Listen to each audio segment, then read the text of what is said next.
Hello, hello, Bill Nye the Science Guy here, sitting in for Neil deGrasse Tyson. I'm your guest host for this week's Star Talk Radio, and our guest this week, everybody, is none other than Chuck Nice. Hey, how are you, Bill? Well, now that I'm here with you, I'm fabulous. You know what, Bill? You had me at I'm Bill Nye.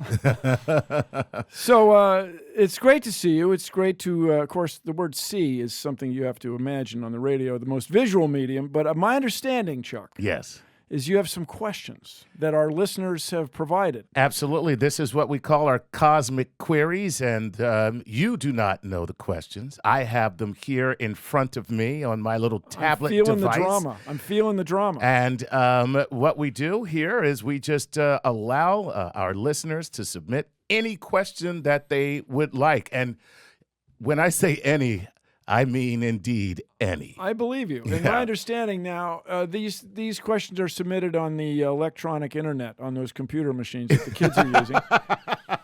And so they've not only, you got a Twitter handle, yes, and you have a photo, you have sort of a visual. Yeah, you know, what's funny is this is the first time I've actually used my tablet to access the questions, which means that I am able to see not only the questions, but I'm able to see the Twitter handle, their profile pictures. Some of them are coming in from Google+, some of them from Facebook. So I literally have either an avatar or a picture of the person who's asking me the question. You have a picture that they've chosen to send you. Yes, a picture like, I'm pretty sure this cat didn't ask our first question. Well, it depends.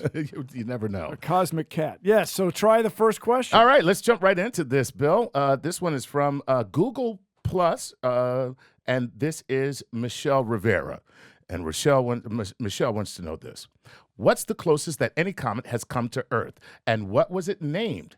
And when did it come close? Also, what's your favorite ice cream? We'll finish with the ice cream. But I think that my understanding, the closest comet would have been Comet Halley. Comet Halley. Yeah, back in 1910. I believe it. People that you could read at night by the light reflected. By the light of the comet? Yeah, so it is reported. And so then you could argue, if you want to, which is fun, that perhaps the impactor that became the Chelyabinsk bolide, the glowing thing in the sky over Russia last year, or maybe you could say, what about the Tunguska event, blowing down trees for hundreds of kilometers in every direction? That's coming real close when you actually hit us. Let's go back to that one, okay? Because the other stuff I've heard. Now go back to Tunguska.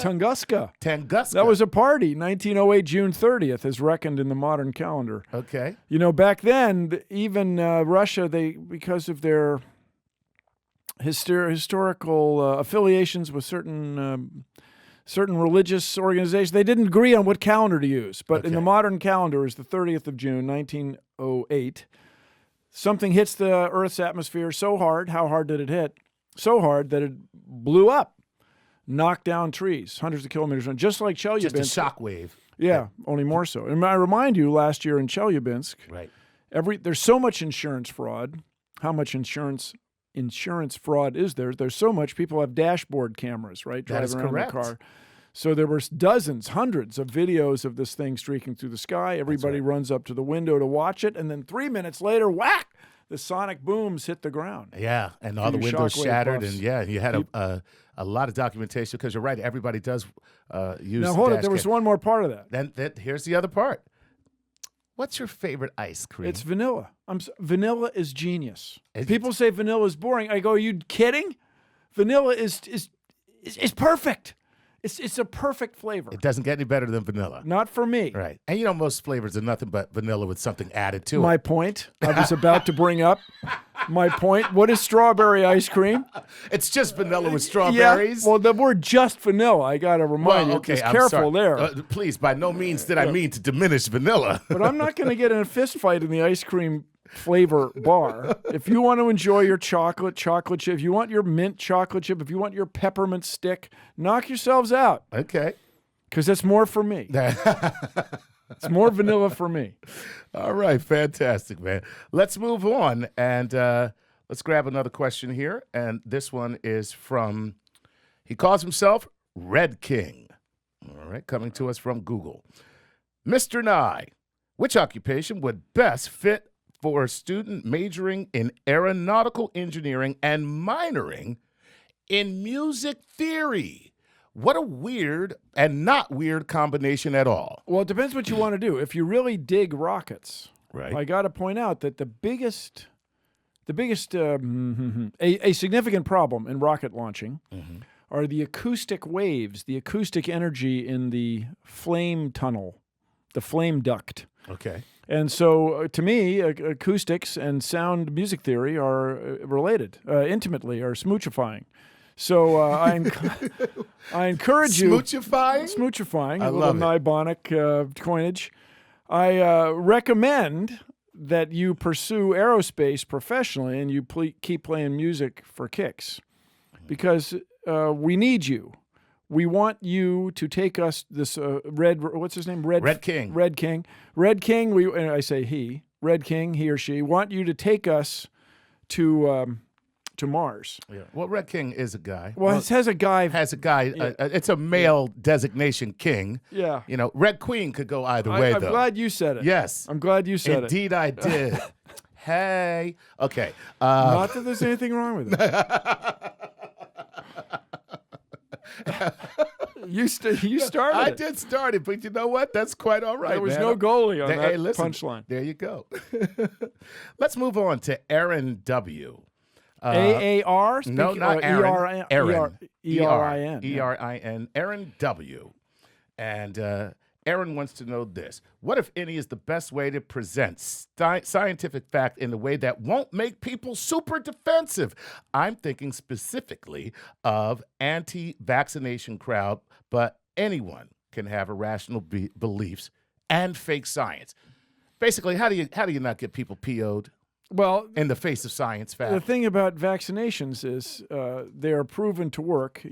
Everybody enjoys his or her pasteurized milk. And the other thing to remember, not only are vaccinations designed to protect your kid from diseases, but they're designed to protect my kids from your kids. Right. Vaccinations work. So that this one well-known woman got confused that her kid was diagnosed with attention deficit disorder about the same time he or she got a vaccination is spurious, is wrong, is scientifically inaccurate, and I hope her views are discredited soon. Well said, Meanwhile, Chuck will be back after this. And you know what's cool, Chuck? What? Slow-mo. Even cooler, super slow-mo. Head over to GE's YouTube channel and get a look at what GE's up to with their super hydrophobic materials and watch what it looks like when a T1000 gets built. That's right, www.youtube.com/GE. That's it. Welcome back to Star Talk Radio. Bill Nye here, guest hosting for my beloved good buddy Neil deGrasse Tyson, and I'm here being interrogated by none other than Chuck Nice, who's got your questions submitted on that electronic computer internet with the electric computer machines that the kid's using, and he can see your avatar. Yes, for the first time. When you put in a question, we know what you want to look like. That's right. We know who you are now. And we actually know who Mark Siegert is, or Seigert. I'm not particularly sure. Don't want to mess that up, Mark. But he's got a pretty cool question here for you, Bill. With the majority of stars in the universe being... The majority of stars. That's what he says. The majority of stars in the universe being red dwarfs, and the majority of planets revolving around red dwarfs. Is there any chance of life on those particular planets? And if yes, will it be completely different? Will plants or microorganisms be able to use the much weaker solar energy? So a different take on photosynthesis, basically. Would there be? I say there'd have to be. Okay. That's what I would say. And the reason I would say that is there's so many stars. When people throw around the expression billions and then billions and billions, it's really beyond imagining for most people. Now, when I was young, people speculated that there would be a planet around every 100 stars, 1 in 100 stars. Just one planet for every 100 stars. Then of those, how many of those would be Earth-like? You take another fraction. Well, it turns out Kepler Space Telescope, Hubble Space Telescope. Right. Apparently, every star is a star system. Right. With planets. Now, why would, just a quick aside, why would the assumption be made that one planet for every 100 stars when our sun is a star and we clearly have 8 planets around our sun? Well, we were just dealing with it, man. Nobody knew. You didn't have a Kepler Space Telescope.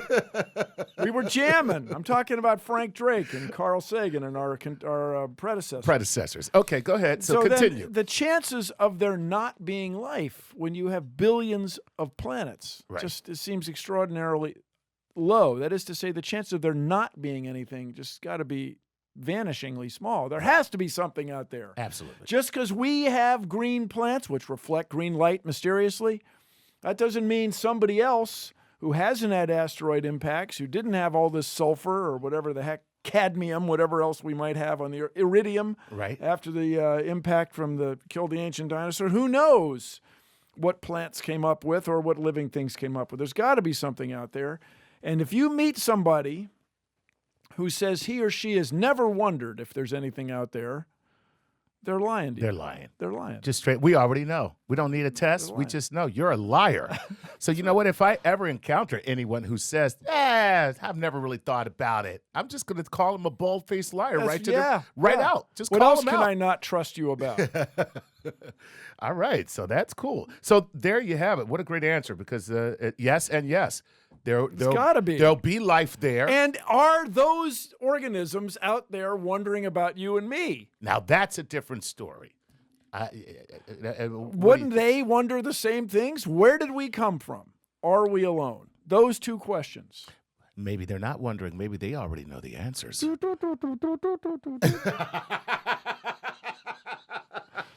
Could be. Chuck, that's not my strongest material. Thank you for your that was validation. Good stuff, though. I like it. You're silly, and I didn't know that about you. That's fantastic. Looks aren't everything. All right, let's move on and get to Richard Molar. And Rich Molar. Richard Molar is. What's his avatar look like? I gotta tell you, my business. You know what? He looks like an accountant. What is he? Nope. I tell you, Rich is a family man. He's in the picture with his son or a child. I was going to say a child, because I've made assumptions with facts not in evidence. So that's right. He is with a child. It's not your kid. None of your kids. It's not my kid. Yeah. Yes. Clearly. Yeah. I don't take pictures with my kids. So you know of. Yeah. All right. So here's what Richard wants to know: since people at the equator go faster relative to people closer to the poles. Yeah. Do they age more slowly? It seems to me I've done this calculation in physics class. For real? Yeah. Okay. And they do, but it's not much. So it's insignificant. Oh, it's insignificant for sure. But when you get into these thousandths of billionths, things do not add up. Right. Gotcha. But it's a cool question. And astronauts age ever so slightly more slowly than you and I do.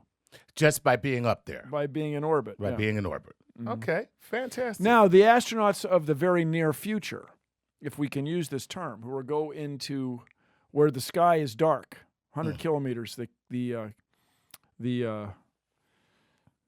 Kármán limit, they're going to go up and down without going in orbit. They will be slightly younger. Oh, by the way, when you're in a jet airplane flying around the continent, around the world, your time is passing ever so slightly more slowly. Slightly more slowly. And for those of you who take physics and have not computed that, I encourage you to do that because it's fun. And then the other thing that's just used to rivet me was there was a question, what is the attraction, and then in parentheses, gravitational, between a 70-kilogram boy and a 60-kilogram girl? In parentheses, gravitational. Boy, that was a titillating science problem right there. The gravitational constant times mass 1, mass 2 over the distance between them squared. And that's gravitational. Because the other computation is boobs. I am shocked. Absolutely shocked. and fascinated. Absolutely. All right, let's move on to Vardan Naraze. Oh man, I'm Well, just do your best. Vardan. I'm really sorry that I'm about to butcher your name. But you're like not this. a native speaker of Hindi or Urdu, or Right. anything, So yeah. it's Nazaretian. But Vardy is our buddy. That's right. Yeah. So, what is the best way to utilize an asteroid deflecting tech without actually having to use a spacecraft? If possible, like something, a space station on the moon that will deflect asteroids, though maybe a tractor beam, some type of similar technology. So, is Vardy just kind of he or watching she too is much? jamming? Watching too much Star Trek, or is this? I don't think you can watch too much Star Trek. That's so true. Chuck, I but think you're right about that. I've tried. I haven't. I haven't overdosed yet. The thing, I'm fine. I could quit if I wanted. The thing is, as soon as you say we're going to have something on the moon to deflect it, that's going to involve a spacecraft. Yeah. So Correct. The question's trickily worded, but I think having a tractor beam is technology beyond us right now. Mm-hmm. However, you may recall Tom Swift and his Repellitron Skyway, Tom Swift Jr. He had repellitrons, which would be beams that would repel objects. Instead of that, taking it one step less farther into the future, you could use Earth or moon-based lasers to zap the asteroid, if you could find it, and aim it with such precision and keep the beam narrow enough, and cause the material on the asteroid to volatilize, to ablate, Right. to burn off, Right. to eject. And then the momentum of the ejected material, fabulous Latin word, the ejecta, would then have you potentially, hypothetically, imaginationally, would have enough momentum to deflect the asteroid. We only need to change, typical asteroid might be going 20 kilometers a second. 20 kilometers a second. And we got to deflect at about 2 millimeters a second, about a 10 millionth of its momentum. A 10 millionth of its delta v, of its v has to be changed, of its velocity and direction, speed and direction has to be changed. So this is that's not a bad, insightful, thoughtful insight. However, the problem is going to be an international one. Just finding the asteroids is a huge deal. And it is, Chuck, Yes. the only, as far as anybody can reckon, the only preventable natural disaster.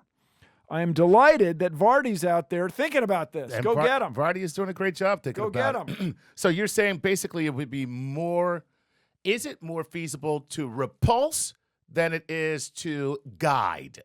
Yeah. Okay. So, Yeah.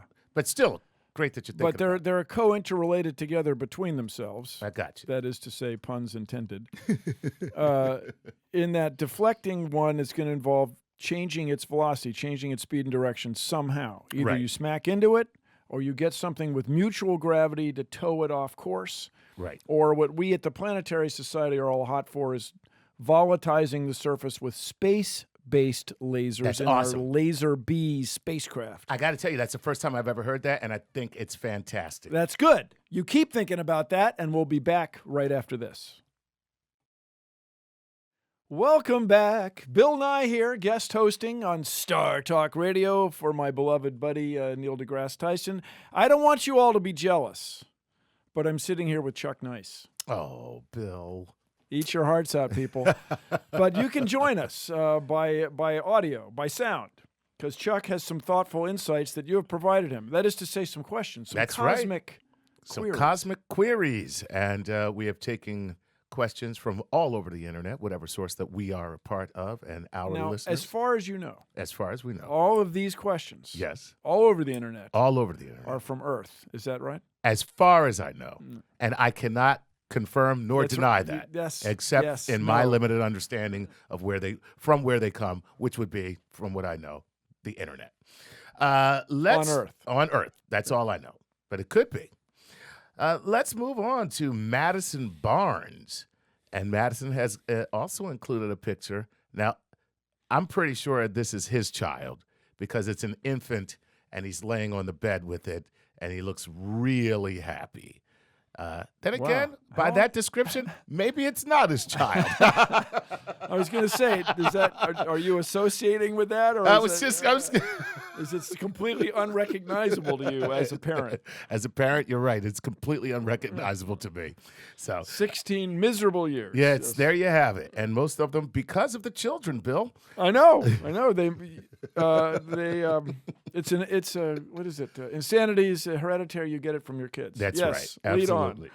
All right, here we go from Madison Barnes, and Madison wants to know this: finding the Higgs boson was the LHC with the LHC was an amazing achievement. What are we looking for next with the LHC? And is there a bigger and better accelerator being built to succeed it? Wow. Interesting. The Large Hadron Collider. As far as I know, there is not one being built. If I were king of the forest, we would build a bigger one. Right. Because these people, the atom-smashing people, my physics colleagues, they cannot get enough of smashing. They love smashing, and they learn something every time they smash. Right. So what I guess everybody wants to do is reproduce those results of the Higgs boson finding, which gives everything, apparently, gives everything mass. And then what I want to know, what we want in science is to find laws or rules or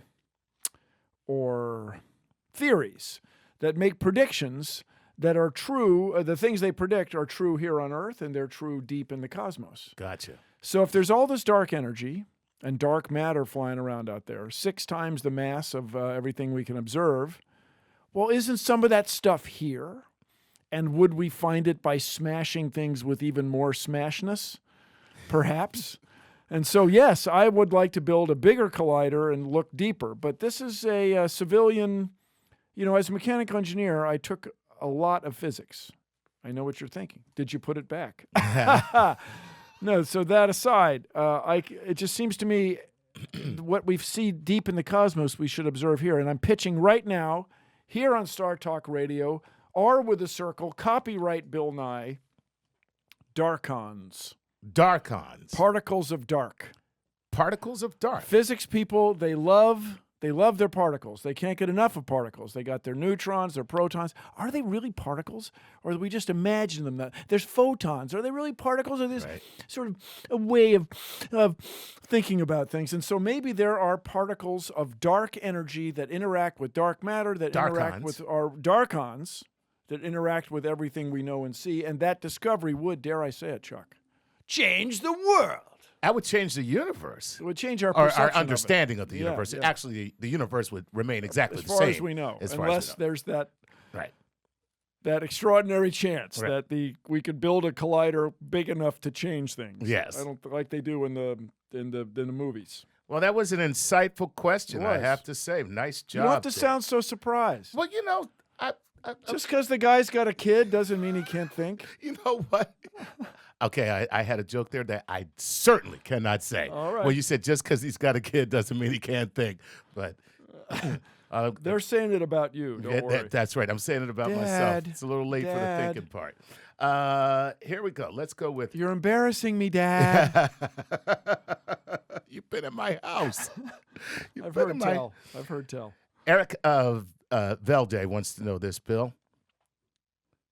Okay, so thinking about relativity and how time does funny things when something is supermassive or moving fast, I have in my kitchen a stove and a microwave, each with a respective clock.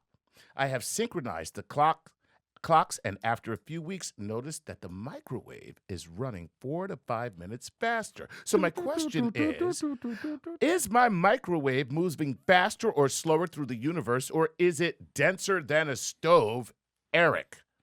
I would say neither. Neither. They're moving at pretty much exactly the same speed through the universe, but there's different circuitry running the clocks. Now, back in the day, this would be 3.5 years ago, the power company was required to count a number of cycles of 60 cycle power a week. Mm-hmm. They no longer have that requirement, although by long tradition most power companies do.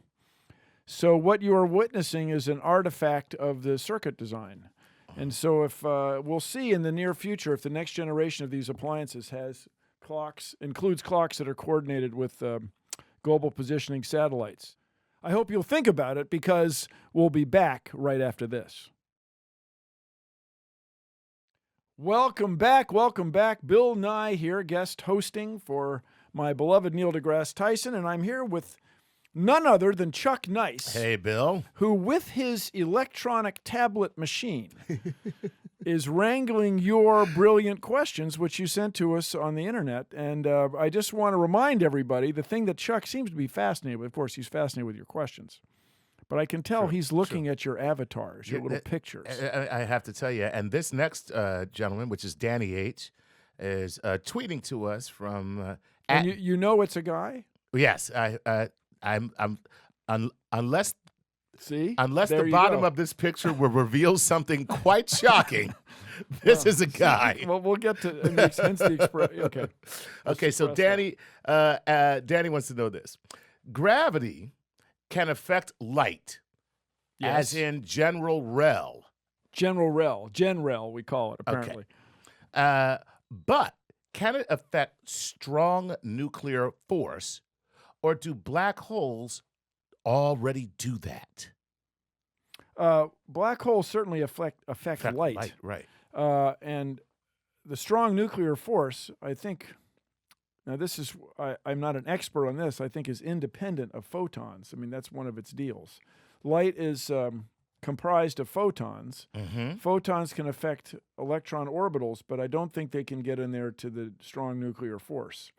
Now, perhaps in coming weeks, our beloved Neil will have a great deal more to say about that. But I think that's photonic interactions don't happen inside between quarks and baryons, heavy nuclear heavy particles in atomic nuclei. With that said, the stuff that goes on in black holes is not very well understood.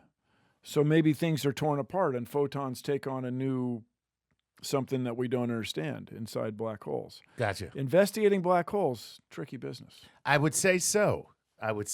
Can't see them. What about that? Flying blind, huh? Is that Pretty how it much, works? yeah. There you go. All right, Danny. Hey, that's there you have it, man. The answer is pretty much Probably really. not. Probably not. Probably not. Almost certainly not. Yeah. Okay.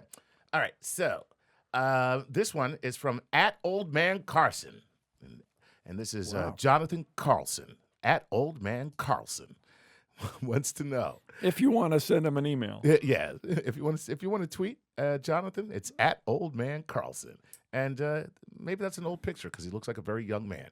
If in the double hole electron experiment, E goes through walls, and I'm made of E, why can't I go through walls? Maybe you'll be able to, but making yourself out of E is the big difficulty. Therein lies the electric field. There's the rub, huh? But once again, our heroes on Star Trek, they do it all the time. Absolutely. You can Right transport through down walls. into, Sure. if there's a cavern a couple miles underground. Yes. Go right there. No And problem. when you get there, everybody will speak perfect English. Exactly. It's amazing. That is the cool thing. However, now, that's very funny. That's true. Well, they all speak perfect English. Well, it's a big time saver when you're going to do a TV show. Hey, guess what? It's in the United States for audiences that are native speakers of English. American It's the business language of the universe, people. Of aerospace, it is. That's for sure. Oh, cool. Now, when you travel around the world, go to the Astronautical Congress and what have you, as I have. Yes. Everybody speaks English because NASA just, and Boeing, right? McDonnell Douglas just established this. So the Wright brothers just established this so far back. Exactly. That it's going to be. But who knows what the future holds? Who knows what your children will be speaking when they run their own software companies? Mandarin and Cantonese and Urdu. Are you hinting at the inevitable decline of our great empire, Bill? No, but the developing world is developing. The developing world is developing. So are you saying that we might have to learn Cantonese or Mandarin? Well, Cantonese it would be because Mandarin is... What have you. Tonal languages. And so this is not a bad thing. It's a thing. When you meet people from Europe, they routinely speak 2 or 3 languages because they have to. Okay. And that's neither here nor there. But, you can drive all the way across the country of France in 7 hours. You drive 6 hours out of here, you barely get to Buffalo. Yeah, I was going to say, So 6 hours it's away. a We're not different even in thing. Pittsburgh. You know? It's not that we're all bad. It's that the U.S. turned out to be this huge country. So do we have one more question? Because the break's approaching. I feel the excitement. You know what? I'm going to give you this question, but you might have to answer it after the break. Whoa. Because I think you're going to need some time for this. But this is what at RT Feely wants to know. Climate change deniers drive me crazy. How can we convince them that the data is real and not some scam? I'll tell you right after this. Hey, Bill Nye here, guest hosting for my beloved, my good friend, Neil deGrasse Tyson here on Star Talk Radio. I don't want you to be jealous. Yes, I'm here with Chuck Nice. And he is all that, ladies. He is nice. Now, Chuck, we had a question right before the break. Yes, we did. And RT Feely wanted to know, climate change deniers drive me crazy. How can we convince them that the data is real and not some kind of scam? Well, here's the thing about the scam. Conspiracy theories are lazy. Wouldn't it be nice if there were someone in charge screwing things up on purpose? But actually, things are screwed up just sort of by accident. We got 7 billion people living on a planet where the atmosphere is just this thick. Right. If you could drive straight up on some crazy road with some crazy car, you'd be in outer space in an hour and a half. The way people drive in New York, you'd be there in 45 minutes. Yeah, exactly. So conspiracy theories are not very good explanations for things, especially something as complicated as climate change. I encourage you to read The Hockey Stick by Michael Mann. Full disclosure, paperback version, I wrote the foreword. Now, Chuck, it's time for the lightning round. Yes, it is. You have the bell there, and what we are going to do is we are going to zip through these questions as quickly as possible. Let me remind you. Go ahead. This installment of the Lightning Round is powered by our good friends over at GE. You should head over to their YouTube page and take a quick look at some of the cool things they're doing. Quick, right after this segment, www.youtube.com/GE. Yeah. All right. Welcome back to Star Talk Radio. Bill Nye here, your host, sitting in for Neil deGrasse Tyson, and I am here with none other than Chuck Nice. And tell you what, Chuck. Yes, Bill. It's time for the lightning round. Yes, it is. Now, this is pure lightning round. That's all it is. No bells and whistles. Wait, there's bells. There are bells. There will be bells. So take it with a cosmic query in the lightning round, Chuck. And here we go. Let's jump right into this with Steve Hoseed, who wants to know this. I'm from Heartland, Wisconsin. My question is, when the New Horizons spacecraft reaches Pluto next year, what is the mission exactly? Take pictures. Okay. Record some thermal data, the radiation, some science instruments aboard, but pictures. Pictures that could, dare I say it, change the world. Change the world. Steve, I think the answer might be pictures. All right. Jonathan Suto wants to know this. Bill, why do we give NASA so little money? How did that happen? If I were king of the forest, we'd give NASA more money. We at the Planetary Society, getting everyone in the cosmos to know our place within it and advancing space science and exploration, lobby continually to get more money for NASA, the world's largest space administration, so that we will make discoveries that will not only change the world, but keep the United States in the economic game and lead the way. Not that the United States has to do everything, but space exploration is what the United States is good at. All right, next question from, I'm just going to say Ms. McNaughton because I can't pronounce her first name, and I'm sorry, Ms. McNaughton. Here we go. Hi, from Binghamton, New York here. My question is, what is your opinion of Stephen Hawking's time travel fourth dimension theory? Do you believe it is accurate? Don't know. Fantastic. It's cool to think about, though, isn't it? It's riveting. And the fourth dimension is time, everybody. It's not extraordinary thing. It's just X, time. Y, Z, and time. And time.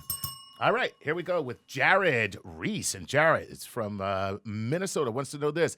Is it possible and or probable to use gravitational lensing with a Hubble-like telescope on the outer edge of our solar system? What tangible benefits could there be to do this? I've heard that lensing could be enhanced with radio pictures.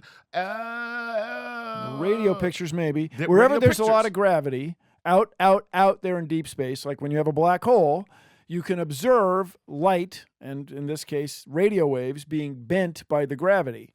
And that can give you tremendous insight into the whereabouts of black holes and their nature. The more spacecraft we have out there, the better, as far as I'm concerned. Let's fly them. Fly them all. There you have it. All right. Philip Brinkman would like to know this. How do the advancements in technology affect our own evolution? Are we still subject to natural selection, or do humans evolve only artificially now? P.S.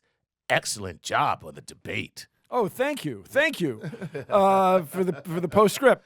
Yes, humans are still evolving. The thing is, let's take me, for example. Please. No, I had appendicitis. I'd be dead otherwise. If I run around having kids, that means those kids might have been not come into existence. But wait, that's part of being in a tribe. As your tribe advances culturally, you have the potential for your individuals to advance culturally, and that's evolution. Could it be that if we go back in time and talk to the ancient Egyptians who built the pyramids, and they don't get any of our jokes? Wouldn't that be weird? Because we've changed just in those 5,000 years. Whoa! Nicely done. Here's what Susan Minogue wants to know. Wait, we don't get any of your jokes either, Bill. Take it, Chuck. Susan Minogue wants to know this. What happens to a black hole after it runs out of stuff to eat? That's very unlikely. So I guess it remains a very massive star sending material to other parts of the universe. That's a good question. Good question. When the source of energy material stops coming in, people have speculated about what happens. It shrinks. And what I'd like to do is hold that thought, Chuck, till you have Neil deGrasse Tyson here, who's so into his astrophysics. Whoa. All right. James Lesperance wants to know this. Is it possible to have binary planet systems, much like a binary star system, or with the gravitational pull of the star they orbit, as with the pull of each other, make it unfeasible? No, it's probably quite feasible. In fact, that's a fun physics problem. The old thing that we're crazy for, what's that? Three-body problem. The three-body problem. Okay. So the Earth and the moon is like a traditional planet in a sense. It's a gravitational body orbiting the Earth and the moon are in turn orbiting the sun. And it's nothing but fun to consider the Earth and the moon as a system with a center of mass, a center of gravity somewhere between us, and that center of gravity is in turn orbiting the sun. So we do it all day. And when you get Jupiter with its 4 massive Galilean moons, I mean, that's like a whole binary, quaternary, a quintenary system. So yes, it's possible. Party on. Nice. All right, here we go. What engineering hurdles from Chris Knoll? What engineering hurdles prevent us from traveling faster than the speed of light? Well, it's not engineering hurdles so much. As far as we know, the speed of energy is the speed of light. As far as we can tell, you just can't go any faster. Can't go faster. You start pumping in more energy, and instead of going faster, you become effectively more massive. That is to say, you increase your momentum without increasing your speed very much. It's a complicated problem discovered in my father's lifetime. Not Fantastic. that long ago. Hey, we're almost done. We are. Thank you for listening to Star Talk. We got to fly, Chuck. Oh, Bill man. Nye, the science guy with Chuck Nice. Liftoff.